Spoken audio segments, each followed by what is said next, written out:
Армысыздар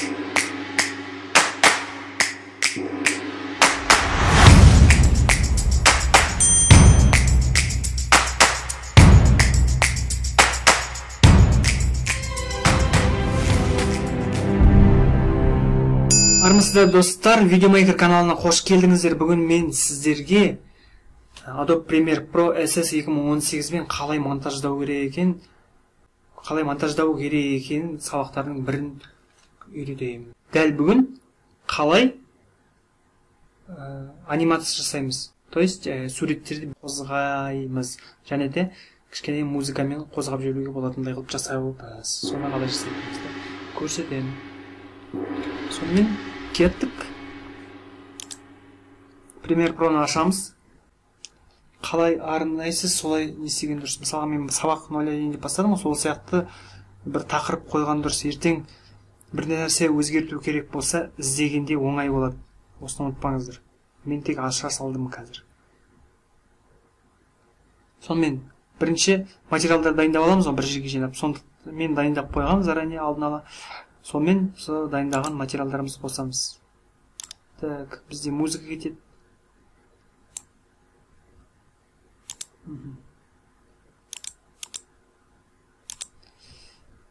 Так, бізде мына екі сурет кетеді.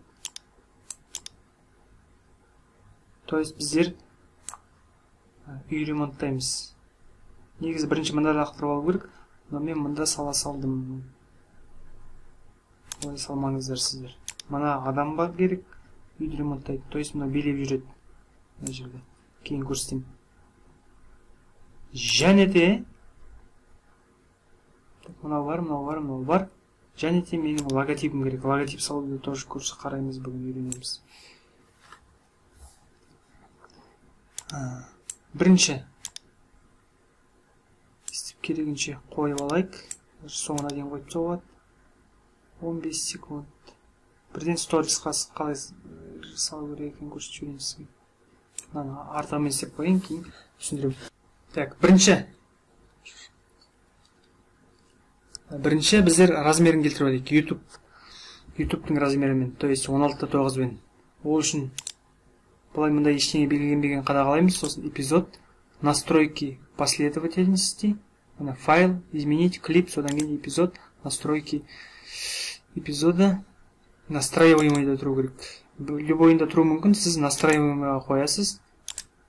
Бұнда качество ең мықты болған дұрыс, сондықтан да 1920 және де 1080. Окей. Көріп тұрғандай, фотоның качество нашар төмендеу болғандықтан ол түсіп кетті. Оны қалай жасаймыз? Егер бұл фото 16:9 болғанда, бірақ кішірек болып тұрса, или үлкен болып тұрса немесе, үстінен бір басамыз, сосын оң жақ кнопканы басамыз да масштабировать по размеру кадра дейміз. Мынау бізде 16:9-ға келмейтін болғандықтан осындай болып қалды. Оны біз үлкейтіп аламыз. Үлкейтіп алайық. Осылай келтіріп алайық. Енді бұнымызды аздап прозрачный қылтып аламыз. Бұны қараңыз. Астындағы видео. Астындағы фото. Бұны да жаңағыдай масштабировать по размеру кадра дейміз. Бұл да кішкентай екен. Оны да үлкейтеміз. Мен әлдері үлкейтіп атын, өйткені мына жерге келсін деп.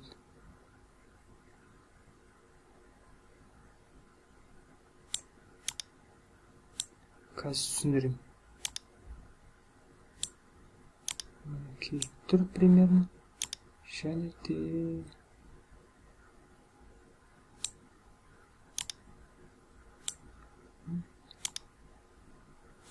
Дәл келді десе болады. Ендігі мәселе. Екеу дәл келіп тұр. Бірінші фотомызды қайтадан қалпына келеміз. Прозрачный қылмай 100% қыламыз. Сонымен біздің фотомыз мына жерге дейін 1 секунд 13 доли секундқа дейін осындай толық түсін сақтап тұрады. Толық түсін емес, осылай сақтап тұрады, оған дейін ремонтталмайды дейік. Сосын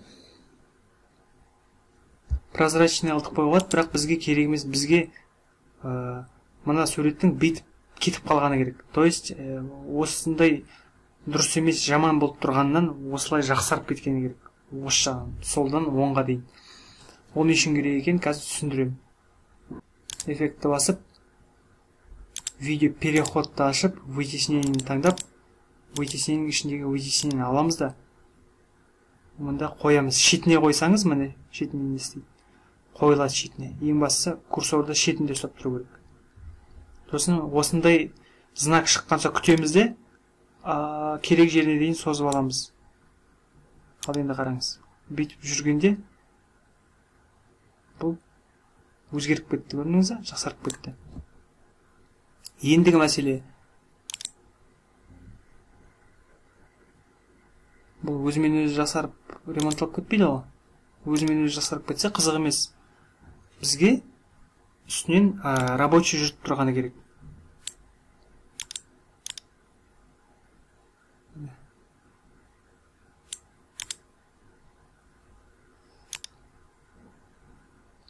Осылай жүргізіп қойық.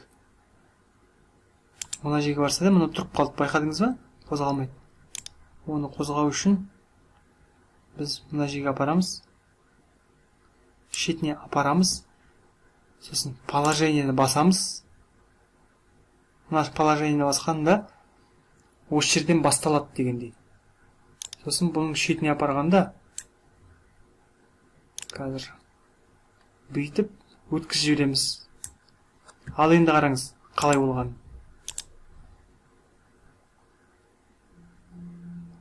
Жүріп тұрды, көрдіңіздер ме? Ремонттап шыққан сияқты.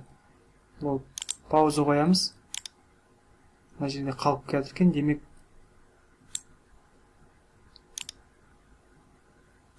осылай жасап жүрейік. Ал енді қараңыз.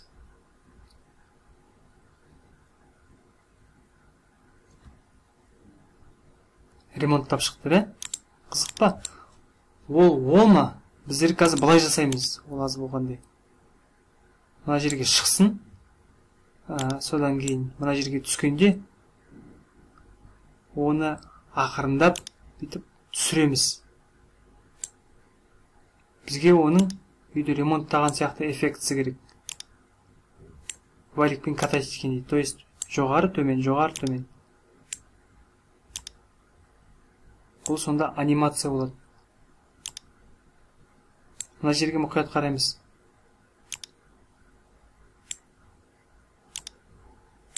Мұнда келгенде ол тіптен түсіп кетсін. Сонымен не шыққанын қарап жүрейік.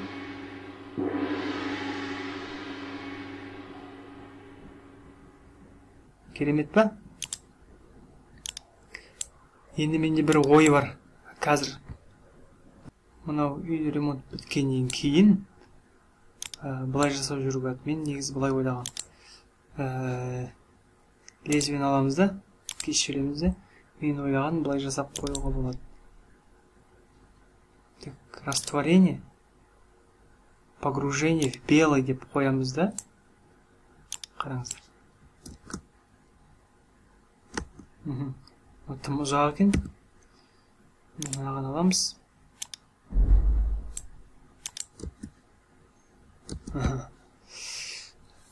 Ол не үшін керек? Эффект волшебства болу үшін керек. Қазір біз дыбыс салайық.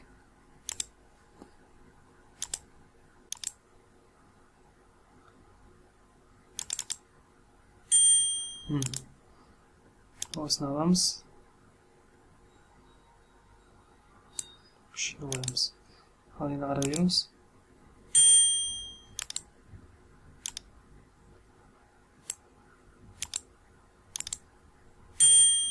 Керемет. Так. Ендігі мәселе. Даже мен ойлағаннан кейін.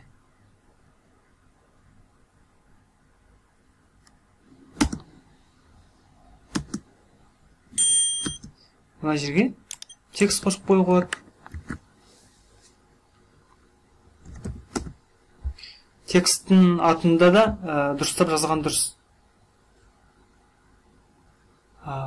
Біз деген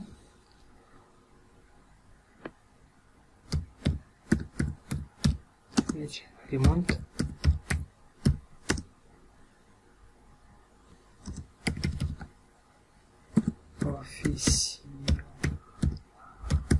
деп қойық. Сосын так жазудың түсін ақ фонда қара дұрыс болады. Так, мынау онша емес екен. Давайте біздер сондықтан да басқа маған бейбас ұнайды мысалы. Бейбас және де полужирный. Так, ортасына қойып.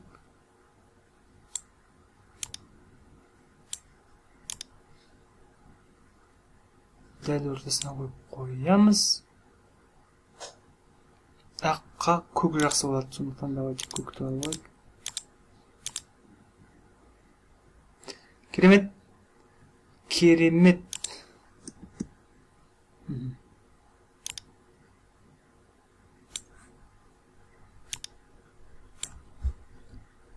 Сонымен аламыз да.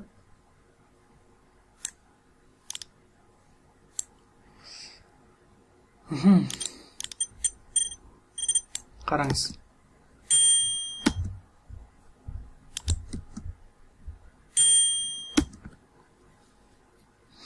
Бұл бірге атып шықты да. Енді музыка қосайық. Мына жерден аламыз да қоса қоямыз былай. Мана басында естеріңізде ме осында қосып алдым керек материалды.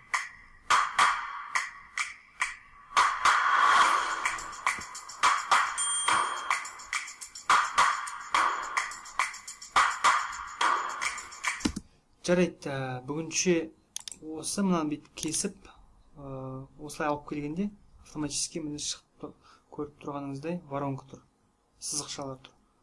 То есть 15 секунд осылай болды дегендей. Негізі мынау ұзақ болып кетті. Ладно. Так, V, міне қараңыздар, курсорды аламыз, не болмаса жанында шығып тұрғандай V деп жазып шығып тұрсыз, инструмент выделение V деп. Мен көбінесе солмен қолданып отырсам. Мысалға, лезвиеде C болса міне, C, V. Курсорда V. Сонымен